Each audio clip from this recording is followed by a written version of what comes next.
देखते रहिए। हेलो बच्चों, कैसे हो? शानदार, जबरदस्त, जिंदाबाद होंगे बच्चों। मैं तालिब सैफी क्लास 12th की फिजिक्स का डेरिवेशन की आप लोगों के सामने दूसरा डेरिवेशन होगा। दूसरे डेरिवेशन का नाम होगा वैद्युत द्विध्रुव की निरक्षीय स्थिति के कारण उत्पन्न वैद्युत क्षेत्र की तीव्रता। आप लोगों ने बच्चों बेहतर तरीके से कल सीखा था कि वैद्युत द्विध्रुव की अक्षीय स्थिति के कारण उत्पन्न वैद्युत क्षेत्र की तीव्रता। मेरे बच्चों जल्दी से करने की कोशिश करेंगे। आप लोगों ने अच्छे तरीके से पढ़ भी रखा होगा। दूसरा डेरिवेशन है, ध्यान रखना बच्चों। अब मैं सबसे पहले एक वैद्युत द्विध्रुव बनाऊंगा। तो आप लोगों ने बच्चों वैद्युत द्विध्रुव एक सीखा था इससे पहले वाले में भी कि माना एक वैद्युत द्विध्रुव आघूर्ण माइनस के क्यू तथा प्लस क्यू आवेश से मिलकर बना होता है और जिनके बीच की दूरी मेरे भाई कितनी होती है। तो आप लोग बेहतर तरीके से बताएंगे कि भैया जी इनके बीच की दूरी भैया माइनस के क्यू तथा प्लस क्यू आवेश से मिलकर बनी होती है। बैठन जा आराम से। तो इनके बीच की दूरी कितनी होती है मेरे बच्चे? 12 होती है। और बच्चों इनके मध्य बिंदु O से निरक्षीय स्थिति में एक बिंदु P है, R दूरी पर एक बिंदु P है मेरे भाई, जिस पर हमें वैद्युत क्षेत्र की तीव्रता हमें क्या करनी होगी मेरे भाई? ज्ञात करनी होगी। बिंदु P है और जिस पर हमें वैद्युत क्षेत्र की तीव्रता क्या करनी होगी मेरे बच्चों? ज्ञात करनी होगी। सही है बच्चों। माइनस क्यू के कारण अगर मैं यहां से यहां तक की बात करूंगा तो बच्चों ऐसे मैंने ज्ञात करूंगा ये वाली दूरी जो होगी वो कितनी होगी। तो आप लोगों ने पढ़ रखा होगा कि मध्य बिंदु है और इधर की दूरी अगर L है तो इधर की दूरी भी L होगी। हाफ हाफ कर लें, अगर पूरी दूरी 2L है तो भाई L इधर की हो जाएगी, L इधर की। और अगर मुझे करण निकालनी हो तो आप लोगों ने पढ़ रखा होगा पाइथागोरस थ्योरम, करण का स्क्वायर बराबर लंब का स्क्वायर प्लस में आधार का स्क्वायर। तो मेरे बच्चे हो जाएगा under root R square plus में L स्क्वायर। किसी भैया को किसी बहन को कोई दिक्कत आई हो तो आप लोग इस वाली को भी बता सकते हैं कि भैया जी ये क्या होगी। तो आप लोग बता सकते हैं under root R square plus L square. ठीक है ना बच्चों? ये भी कितनी होगी आप लोग याद रखेंगे।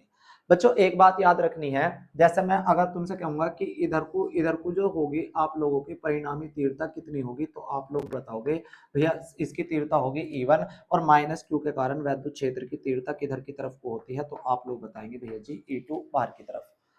बच्चों अगर मैं तुमसे बताऊंगा तो E1 बच्चों अगर एक बात देखेंगे, सबसे पहले मैं फॉर्मूला लिखूंगा, सूत्र ध्यान से देखेंगे बच्चों।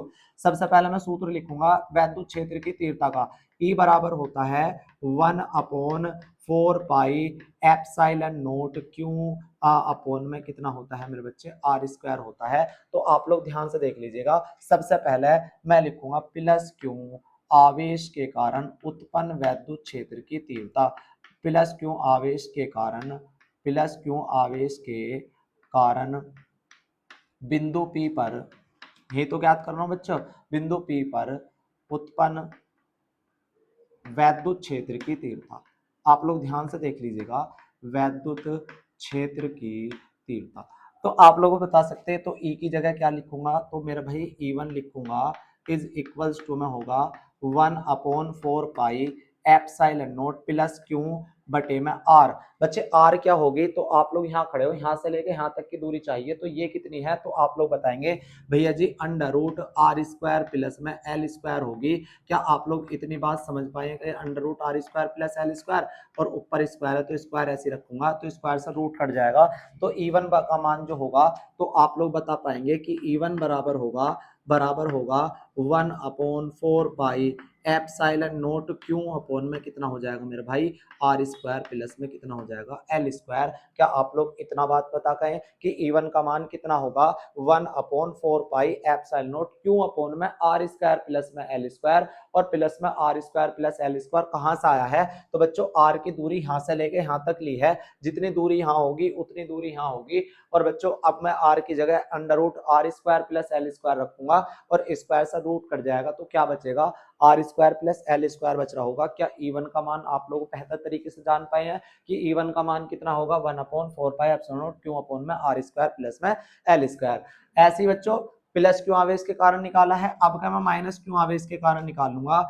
माइनस क्यू आवेश के कारण उत्पन्न बिंदु P पर उत्पन्न वैद्युत क्षेत्र की तीव्रता। तो आप लोग बताएंगे E1 की जगह बस हो जाएगा E2, E1 की जगह हो जाएगा मेरे भाई E2 बराबर 1/4 पाई एप्सिलॉन नॉट ऐसी रहेगा, और यहाँ हो जाएगा माइनस के क्यू बटे आर की जगह तो यही रहेगा same value R square plus L square रहेगा। और मेरे भाई कोई बता सकता, बस इसकी जगह माइनस की जगह कैसा, प्लस की जगह मैंने क्या ले लिया माइनस, और इस माइनस को भी मेरे भाई बिटान दूंगा। क्यों रफ कर दिया आप लोग बताओगे, क्यों रफ कर दिया? क्योंकि वैद्युत क्षेत्र कभी भी ऋणात्मक नहीं हो सकता, इस वजह से मैंने क्या काम करा मेरे भाई, आप लोग बता सकते हैं कि इस वजह से मैंने माइनस को क्या कर दिया, प्लस कर दिया। क्यों कर दिया? क्योंकि वैद्युत क्षेत्र कभी भी माइनस का नहीं हो सकता। याद बच्चों? अब एक बात बताओ बच्चों, अगर मैं तुमसे ये कहने लगूं कि इसमें देखो E1 का मान भी और E2 का मान भी दोनों का सेम आया, मतलब इनका परिमाण जो है, इनका मान जो है E1 और E2 का मान क्या है बच्चों, परस्पर बराबर है। E1 का मान, E1 व E2 का मान, ध्यान से देखेंगे बच्चों, अच्छी बात समझूंगा, E1 व E2 का मान परस्पर बराबर है ना, है बराबर। अब यहां देखेंगे बराबर है, अब ध्यान से देखेंगे बराबर है। अब एक बात बताओ, जो ए बी के जो घटक बनेंगे वो दो घटक बनेंगे। एक तो ए बी का घटक बनेगा, कौन सा घटक? एक तो आप लोगों ने 11वीं क्लास में पढ़ रखा होगा, घटक दो होते हैं, एक तो होता है समांतर घटक और एक होता है लंबवत घटक। तो आप लोग ध्यान से देखेंगे, जो इस पे जो लंबवत घटक बनेगा तो आप लोग बताएंगे इधर की तरफ को, आप लोग ध्यान से देखेंगे ये घटक बनेंगे। ध्यान से मैं इधर चित्र बनाने की कोशिश करूंगा। ये हमारे पास क्या होगा मेरे बच्चे, ऊपर की तरफ को E1 होगा और नीचे की तरफ को मेरे भाई क्या होगा, E2 होगा। तो यहाँ जो बनेगा E1 साइन थीटा बनेगा, और इधर की तरफ बनेगा E1 साइन थीटा बनेगा, E2 साइन थीटा बनेगा। और इधर की तरफ को अगर आप लोग बात करेंगे तो यहाँ जो बनेगा इधर की तरफ को जो इस घटक लंबवत घटक बनता है E1 साइन थीटा और E2 साइन थीटा, ये बनेगा E1 कोस थीटा। और बच्चों यहाँ जो बनेगा वो बनेगा E2 कोस थीटा। और बच्चों E1 प्लस E2 का मान जो बनेगा E1 cos theta plus E2 cos theta. बच्चों एक बात बताओ, इसकी दिशा किधर की तरफ को, ऊपर की तरफ को, इसकी दिशा किधर की तरफ को, नीचे की तरफ को। तो ये एक दूसरे के क्या होकर है बच्चों, विपरीत होने की वजह से ये एक दूसरे को क्या कर देंगे मेरे बच्चों, निरस्त कर देंगे, खत्म कर देंगे। जो हमारे पास जो परिणामी घटक आएंगे तो वे आएंगे बच्चों, अगर हमारे पास ऐसे घटक जुड़ने हो तो अगर यहाँ की बात करूंगा तो E1 कोस थीटा प्लस में कितना हो जाएगा मेरे बच्चे, E2 कोस थीटा हो जाएगा।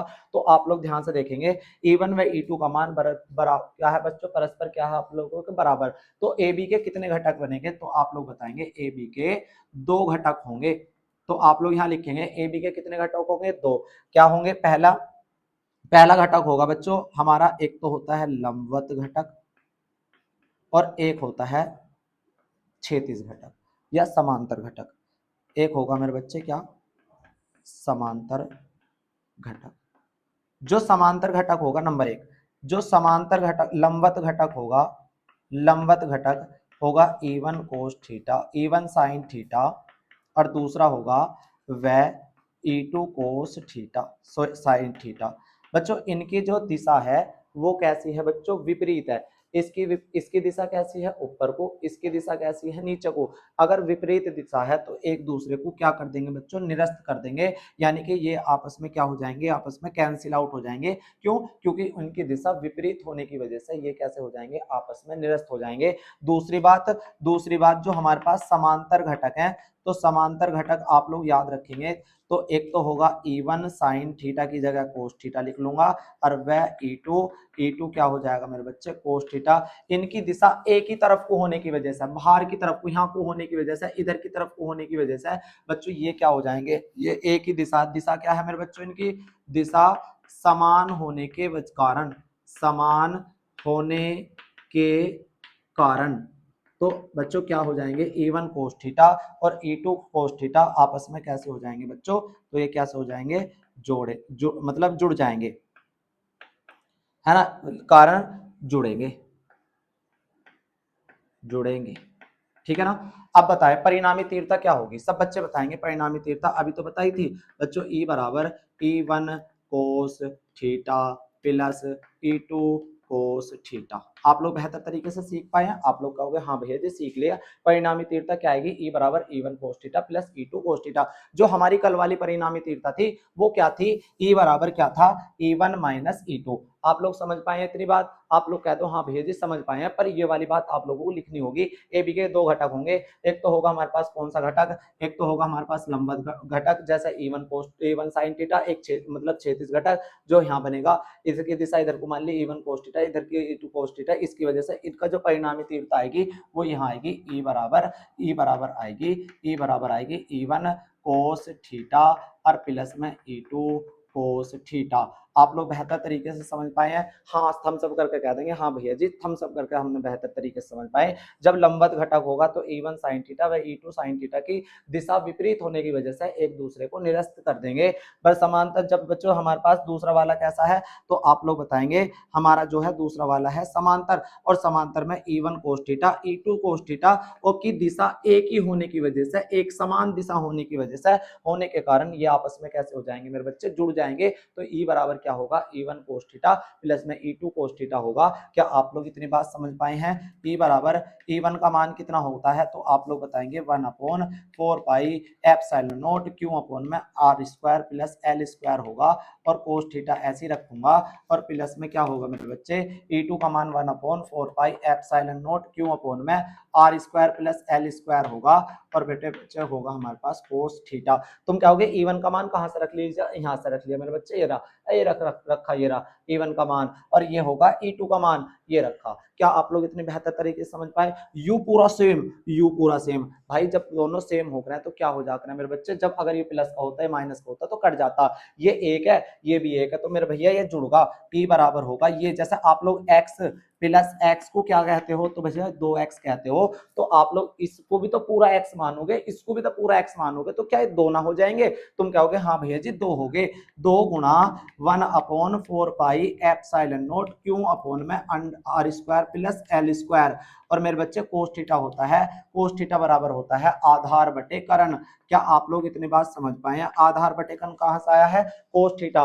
तो क्या आप लोग बता पाएंगे, साइड में लिख रहा हूं मैं, कि कोस थीटा किसके बराबर होता है? 10th क्लास में पढ़ते आ रहे हो, लंब बटेक आधार बटेक लंब कर्ण के होता है, और कोस थीटा बराबर आधार का मान कितना है, तो आप लोग बताएंगे भैया जी L है, और कर्ण की वैल्यू कितनी है, तो कर्ण की वैल्यू ये होगी √R स्क्वायर प्लस में L स्क्वायर। क्या आप लोग इतनी बात समझ पाए हैं? हाँ भैया जी समझ ली। इसकी जगह आधार की जगह क्या होगा मेरे बच्चे, L रखूंगा, और कर्ण की जगह मेरे बच्चे R square plus L square रखूंगा। बच्चों डेरिवेशन हमारा हो चुका है, कंप्लीट होने की कगार पर आगा। E बराबर होगा बच्चों 1/4 पाई एप्सिलॉन नॉट क्यों गुना बच्चे ये हो जाएगा 2L और बटे में, देखो एक पावर तो ये रही, ध्यान से समझना, एक पावर तो इसकी है और आधी पावर इसकी है, एक इसकी है आधी इसकी है, एक में आधी और जोड़ोगे तो कितना हो जाएगा, तो आप लोग बताओगे √R square plus L square की पावर हो जाएगी मेरे भाई 3/2। क्या आप लोग इतनी बात समझ पाए? हाँ भैया जी समझ ली। देखो इसकी पावर एक तो ये रही और इसकी पावर आधी ये रही, रूट का मतलब आधी हो रहा है, आधी में एक जोड़ूंगा तो 1.5 तो होती है, और 1.5 को मैं लिखता हूँ 3/2, तो R square plus L square दो बार था, एक बार लिख के पावर मैंने जोड़ दी, एक इसकी पावर आधी इसकी पावर, तो भैया आप लोगों को याद रखना होगा कितनी पावर बनेगी, 3 बनेगी, और E बराबर होगा 1/4 पाई एप्सिलॉन नॉट। इसका मान कितना होगा, तो आप लोग याद रखते हैं P हो रहा है कि भैया हम जानते हैं कि P बराबर क्या होता है, Q गुना में 12 है ना, Q गुना में 12, तो इसका मान, और L स्क्वायर को क्या करने पर मेरे भाई, L स्क्वायर को क्या करने पर, छोड़ने पर, तो आप लोग बता पाएंगे कि हाँ भैया जी हमने तो बहुत अच्छे तरीके से सीख लिया।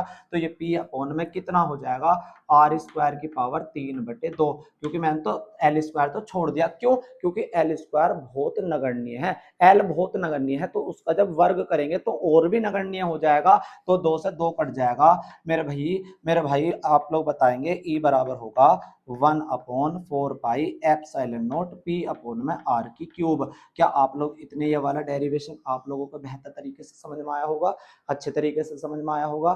तो बच्चों आप लोगों को यहाँ चमकना रहा, यहाँ तक बताएंगे, यहाँ तक चमक रहा। चलो बच्चों यहाँ तक आप लोगों को चमक नहीं रहा होगा, तो यहाँ मैं देखूंगा ध्यान से, इस वाली बात को यहाँ लिखूंगा। क्या इस वाली बात समझ गए? इसको मान क्या कितना होता है, यहाँ लिख रहा हूँ बच्चों, क्या यहाँ लिख रहा हूँ, यहाँ ई बराबर मेरे बच्चे 1/4 पाई एप्सिलॉन नॉट ऐसी रखा, 1/4 पाई एप्सिलॉन नॉट भैया ऐसी रख दिया। इस सारे की जगह मेरे बच्चे पी रख दिया और भाई इस एल स्क्वायर को छोड़ दिया, क्योंकि एल जो है बहुत नगण्य है, तो उसका जब वर्ग करेंगे तो वह और भी नगण्य हो जाएगा। तो आर स्क्वायर की पावर कितनी हो जाएगी मेरे भाई, 3/2, 2 से 2 कट जाएगा, ई बराबर होगा 1/4 pi epsilon not P upon में आर की क्यूब। और क्या आप लोगों को बेहतर तरीके से समझ में आया निरक्षीय स्थिति वाला? अगर आप लोगों से आज के बाद में कोई निरक्षीय स्थिति वाला कराने लगे तो बच्चों ये याद रखियो, ये वाली लाइन, ये वाली याद रखियो, ये वाली, अगर ये वाली याद रखोगे तो उसके बराबर में ये रख देना, ई बराबर E1 cos theta plus E2 कितना बच्चों, ये जरूर लिखना है आप लोगों को। बच्चों 2 डेरिवेशन हो गए, आप लोगों की तैयारी अच्छी होगी तो बच्चों आप लोग बेहतर तरीके से बच्चों कमेंट करके बताएं कि हाँ भैया जी हमारे डेरिवेशन दोनों पक्के हो चुके हैं। तो अगर किसी को और दिक्कत हो या कोई और डेरिवेशन कराना हो इससे पहले, मैं तो अपनी मर्जी से ले सकता हूँ, तो मैं अगर कोई और डेरिवेशन कराना हो किताब फर्स्ट का किताब सेकंड का, तो कमेंट करके बताएं कि भैया हाँ भैया हमें सेकंड बुक का फर्स्ट बुक का हमें करा दीजिएगा। Thank you.